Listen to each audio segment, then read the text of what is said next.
Welcome everybody. The Chinese Social Credit Score. What is it? What does it mean for you? And how does it work? We'll discuss that today.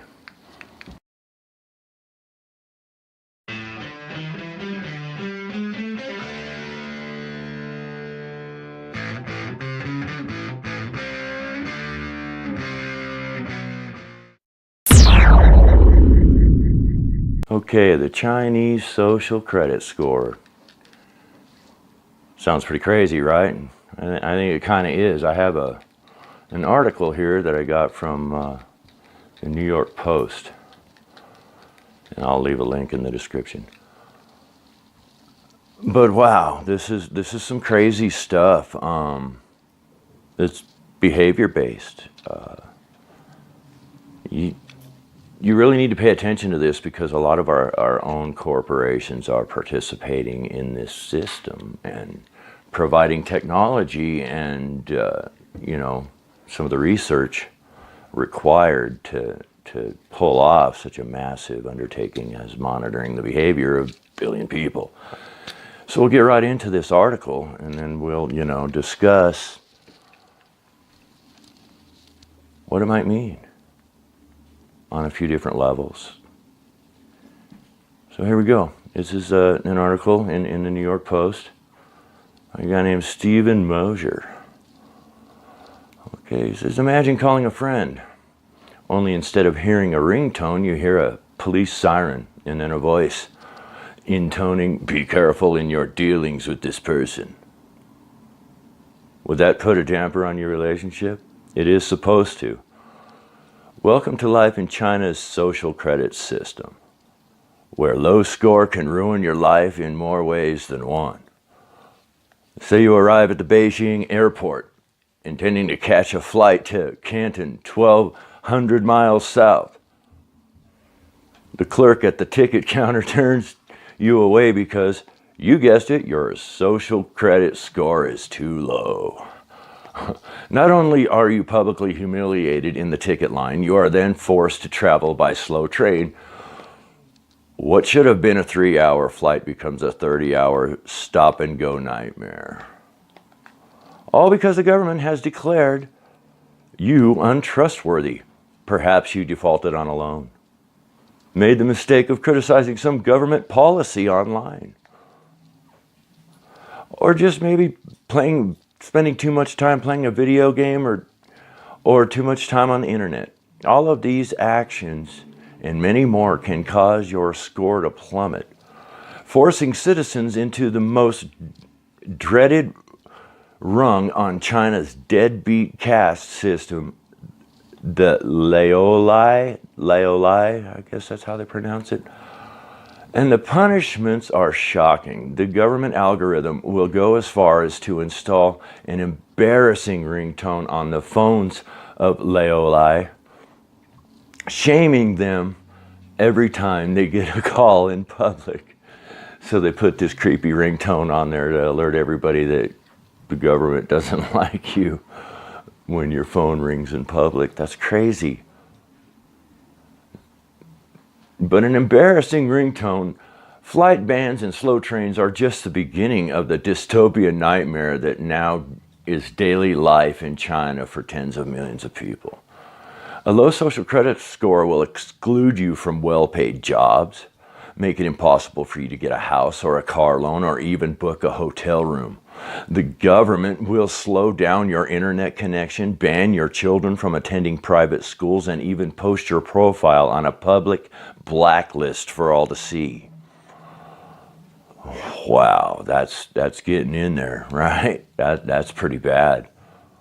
According to Australia's ABC News, the government has produced a deadbeat map via an app on WeChat, which shows a radar-style graphic identifying every Laolai in the vicinity of the user. Tapping on a person marked on the map reveals their personal information, including their full name, court case number, and the reason they have been labeled untrustworthy. Identity card numbers and home addresses are also partially shown, ABC reported.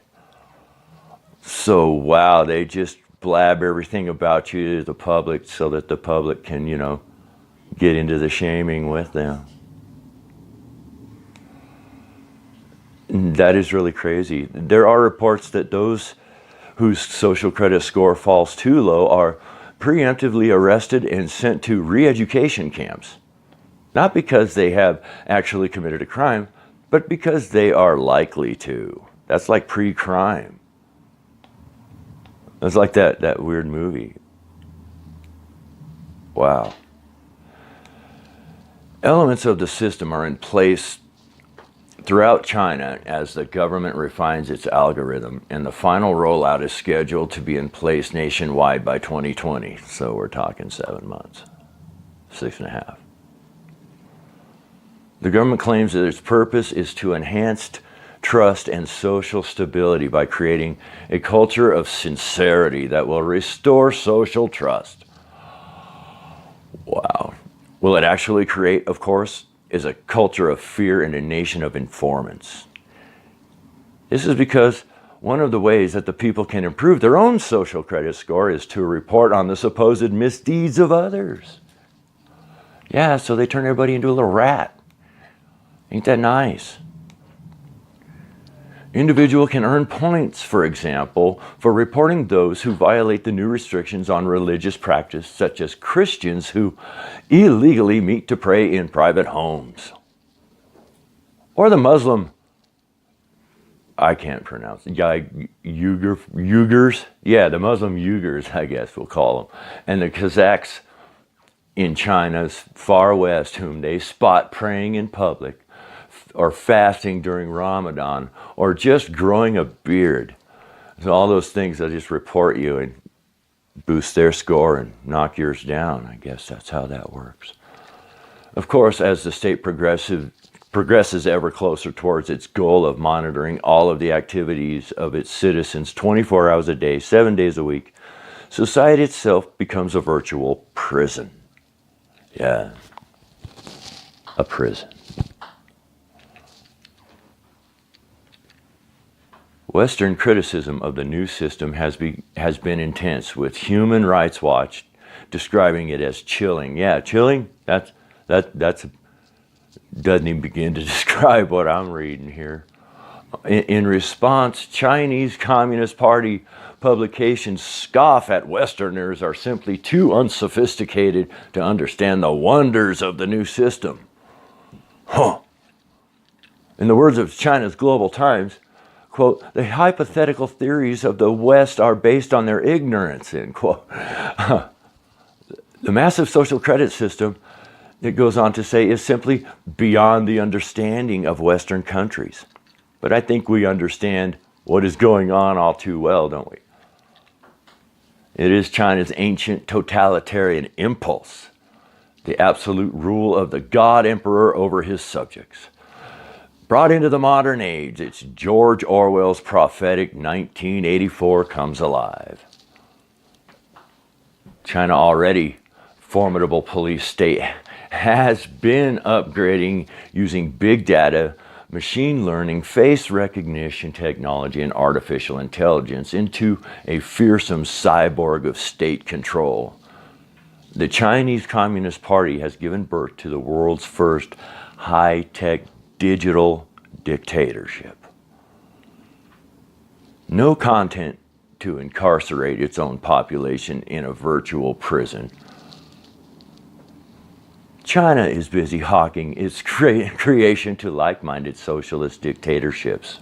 Maduro's Venezuela was China's first customer. That didn't work out very well for Maduro, did it? But yeah, that's the end of the article. Wow, wow, wow. You know, our tech companies, Google, Facebook, Microsoft, you know, they help the Chinese with this technology to monitor and control everybody in their country. What does that mean? I mean, it pretty much means that they can implement that on us on a certain level already. and they probably do within China. You probably wouldn't get, you know, a good deal from Chinese companies or whatever if they've already labeled you that way, even though you're an American. You know, it could be like that right now. And then there's another serious topic, and that's in you know, the monster at the end of the book, man. That is exactly what the mark of the beast is. Because obviously they can't buy nor sell without the permission of the government. So is this dragon China the beast? Like did they create that? Is AI the beast system that they talked about in the Bible? The mark of the beast, is that going to be basically your identity code that allows you access to all of these services and even vital, you know, necessities to survive, like food and, you know, transportation? If they can deny you that, they can deny you your very life based on what the government thinks of you, is where we're getting with all of this. It is truly the mark of the beast.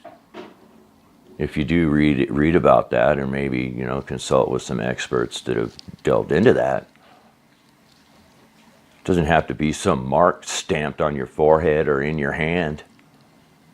I say the mark of the beast is on that dollar bill already, and you've accepted it into your right hand over and over.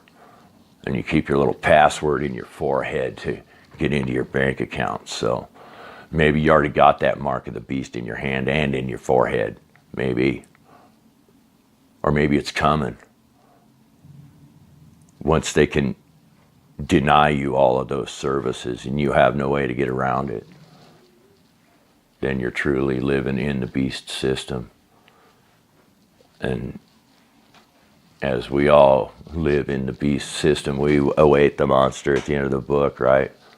Is that where we're going, to some dystopian hell? Is God going to have to come down and destroy this place again? Scriptures say he does. So what say you? Let me know what you think of all this in the comments. You think it's coming to America? I do. I think it's already here, kind of. They sure do squash certain ideas pretty quick. They pretend it's not the government. The government's behind it. You know the government's behind it. Thank you for watching my video.